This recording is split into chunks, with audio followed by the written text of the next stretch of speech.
Assalamualaikum warahmatullahi wabarakatuh. Saya Hilal Gibran Nuhsal, NIM 2018-066 akan menjelaskan materi terkait pemikiran dan gerakan pembaharuan Islam di Indonesia. Baik, kita langsung masuk saja ke materinya.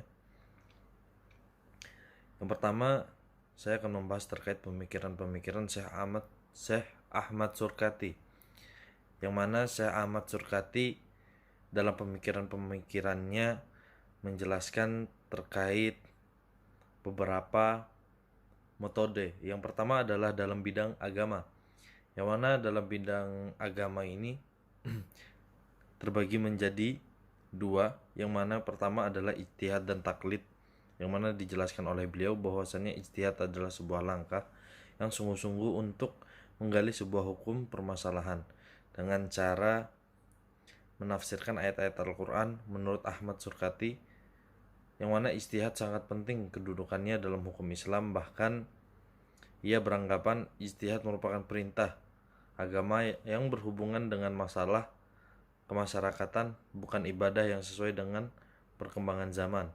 Jika umat Islam tidak mau berijtihad, maka umat Islam akan semakin tertinggal. Kemudian taklid. Taklid adalah percaya begitu saja kepada ajaran yang diberikan oleh orang yang dapat dipercaya tanpa mengetahui dan tanpa ada usaha untuk mempelajari. Taklid cenderung membuat umat Islam tidak mau berpikir. Hal inilah yang menyebabkan kemunduran dalam dunia Islam. Kemudian kita lanjut ke metode yang kedua atau bidang yang kedua, yaitu sunnah dan bid'ah. Yang mana sunnah adalah suatu amal perbuatan yang jika dilakukan mendapat pahala, dan apabila ditinggalkan tidak berdosa. Sedangkan definisi bid'ah menurut para ulama adalah sebuah jalan yang diada-adakan menyerupai jalan yang syar'i yang diniatkan untuk ibadah dan bertakarrub kepada Allah. Kemudian Ahmad Surkati berpendapat bahwa barang siapa yang menghasankan atau menganggap baik sesuatu dan menjadikannya sebagai bagian dari agama, kemudian ia gunakan untuk menyembah Allah, maka sama saja ia membuat syariat baru yang tidak diizinkan oleh Allah Subhanahu wa taala. Jadi di sini dijelaskan bahwasannya barang siapa yang melakukannya maka ia termasuk melakukan perbuatan syirik. Baik, kemudian kita masuk ke dalam pemikiran Syekh Ahmad Surkati yang kedua, yaitu dalam bidang pendidikan. Yang mana Ahmad Surkati adalah seorang yang sangat peduli dengan pendidikan. Yang mana umat Islam menurut beliau akan jauh tertinggal dengan yang lainnya jika umat Islam tidak berpendidikan. Mengapa? Karena kecintaannya terhadap dunia pendidikan dan niat tulusnya untuk memajukan pendidikan.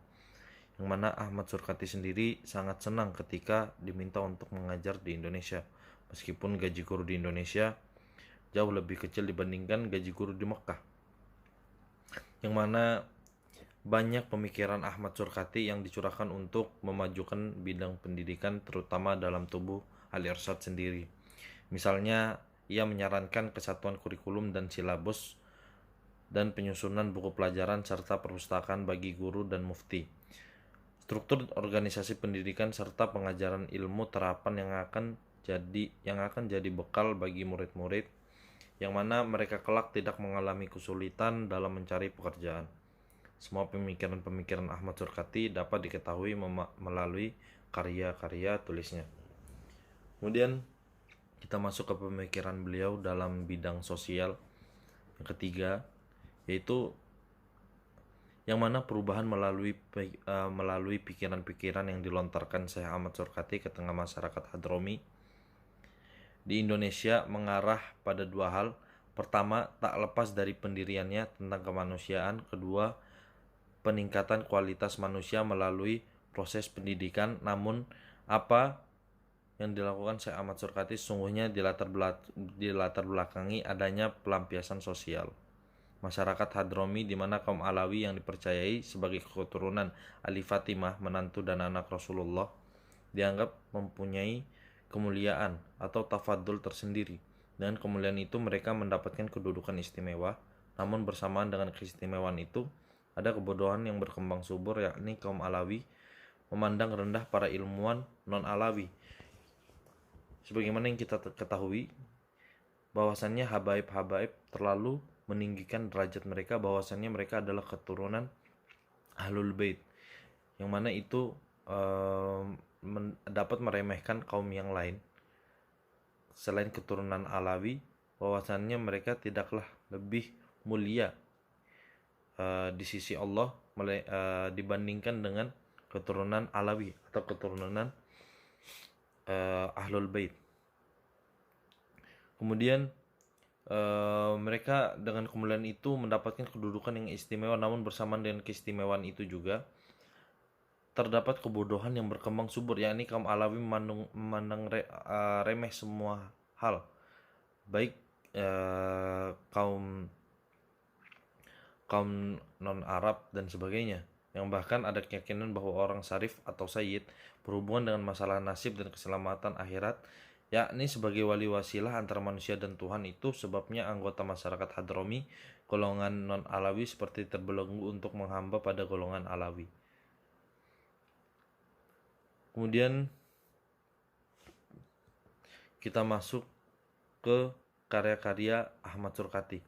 Yang pertama adalah Risalah Surat Al-Jawab, yang mana dibukukan pada tahun 1915 Masehi, yang mana karya ini merupakan jawaban dari pertanyaan dari Solo India, yaitu HOS Jokroaminoto tentang kafa'ah atau persamaan pada tahun 1915. Karya Ahmad Surqati ini bisa dilihat dari aspek susunan bahasanya mengacu pada aspek balaghah, retorika atau retorika, dan hikmah kearifan yang mendekati ijaz. Sedangkan kandungan tulisan itu merupakan landasan dalam terbentuknya kebangkitan pemikiran komunitas Hadrami di kawasan Hindia Timur.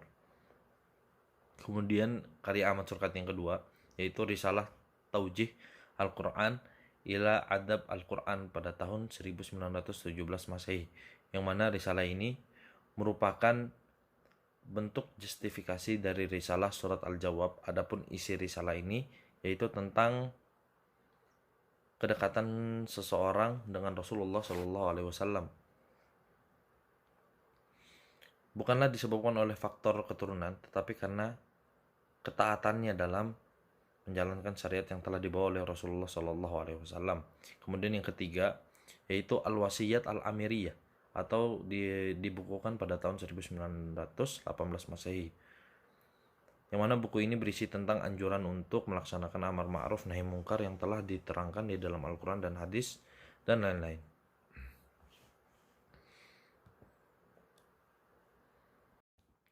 Baik, kemudian kita masuk ke pemikiran-pemikiran Ahmad Hasan, yang mana Hasan menegaskan bahwa mendirikan sebuah negara Islam merupakan kewajiban setiap muslim dan merupakan syarat bagi pelaksanaan hukum Tuhan, yang mana Islam tidak mengizinkan umatnya untuk menjadikan nasionalisme sebagai prinsip mereka.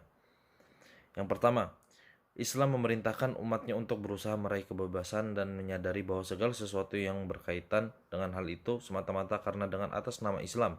Hasan juga berpendapat bahwasannya Islam dijadikan dasar negara, maka dengan mudah dalam menjalankan perintah agama amar ma'ruf nahi mungkar. Misalnya di dalam negara terdapat maksiat-maksiat, maka kita dapat dengan mudah menjalankan perintah agama tersebut. Kemudian yang kedua, setelah Islam dijadikan dasar ideologi negara, maka harus berlakunya undang-undang negara yang berdasarkan Islam. Hasan juga mengemukakan gagasan-gagasannya menggunakan dalil-dalil yang jelas berdasarkan Al-Quran dan Hadits. Berikut beberapa pendapatnya mengenai undang-undang ataupun aturan yang harus dipakai seseorang muslim dalam menjalankan sebuah negara, yang mana terdapat juga di dalam Quran Surat Al-Ma'idah ayat 44 dan juga Quran Surat Al-Ma'idah ayat 45, juga pada Quran Surat Al-Ma'idah ayat 47. Yang mana menurut Hasan, bahwasannya ayat-ayat yang telah disebutkan di atas menegaskan bahwa orang yang tidak mengambil hukum-hukum Allah Subhanahu wa taala untuk dijadikan undang-undang di antara manusia di dunia dalam urusan akhirat itu, maka mereka kafir, zalim, dan fasik. Mengapa? Karena kafir, zalim, dan fasik terbagi menjadi dalam 3 kondisi. Yaitu yang pertama, pada poin pertama dikatakan seorang penghukum itu kafir apabila ia menganggap ada hukum Allah Subhanahu wa taala itu tidak baik, atau ia menganggap ada hukum yang lebih baik daripada hukum Allah Subhanahu wa taala. Kemudian poin yang kedua, dikatakan seorang penghukum itu zalim apabila ia menghukum dengan tidak tahu adanya hukum Allah Subhanahu wa taala tentang itu. Berarti ia meletakkan sesuatu hukum tidak pada tempatnya.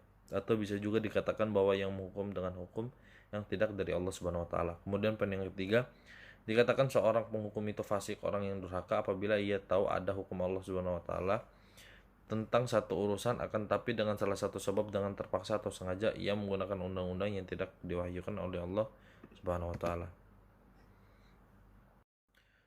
Kemudian poin yang ketiga yaitu konsepsi pemimpin. Seorang pemimpin merupakan kedudukan yang paling sentral karena ia bertugas menjalankan dan menjaga aturan yang telah ada dan hubungannya sangat erat dengan wilayah yang dipimpinnya. Pemimpin jika dikontekskan dalam negara Indonesia sendiri terbagi ke dalam 3 bagian penting dalam teori pemisahan kekuasaan trias politika, yaitu legislatif, eksekutif, dan yudikatif.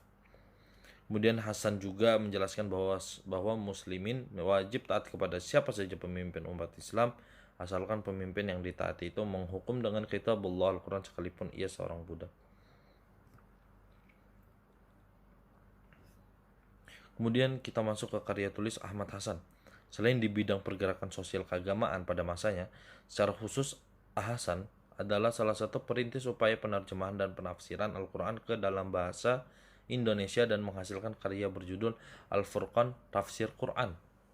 Karya itu dikenal luas di tengah masyarakat Muslim di Indonesia dan menjadi pustaka acuan penting khususnya bagi anggota Persatuan Islam dalam pembinaan keislaman mereka. Upaya Hasan dalam menerbitkan Al-Furqan Tafsir Quran diawali oleh upayanya menerjemahkan mushaf Al-Quran ke dalam bahasa Indonesia dengan metode harfiah, literal, demi mempertahankan arti dan struktur asli khas Al-Quran dan menggunakan bahasa Indonesia yang diwarnai unsur bahasa Melayu. Itu karena wilayah dakwah Islam Hasan tidak hanya mencakup Indonesia, tetapi juga wilayah semenanjung Melayu, yaitu Malaysia dan Singapura. Baik, kemudian kita masuk ke pemikiran-pemikiran Ahmad Dahlan. Yang pertama, pemikiran Kiai Haji Ahmad Dahlan dalam bidang sosial. Kita ketahui bahwasannya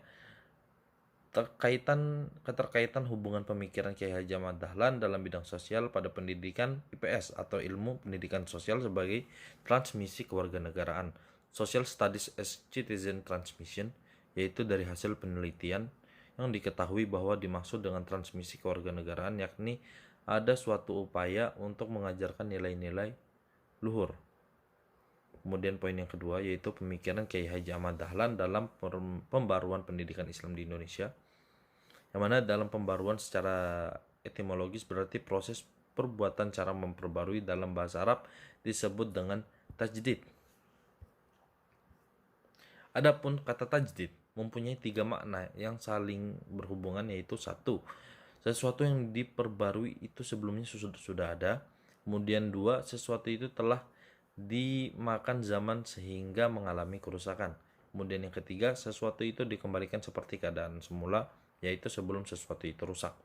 Kemudian menurut Zuhairini dan kawan-kawan terdapat 3 pola pembaruan pendidikan Islam, yaitu pertama, pola pembaruan pendidikan Islam yang berorientasi kepada pola pendidikan modern di Eropa. Golongan yang berorientasi pada pola pendidikan modern di Barat pada dasarnya berpandangan bahwa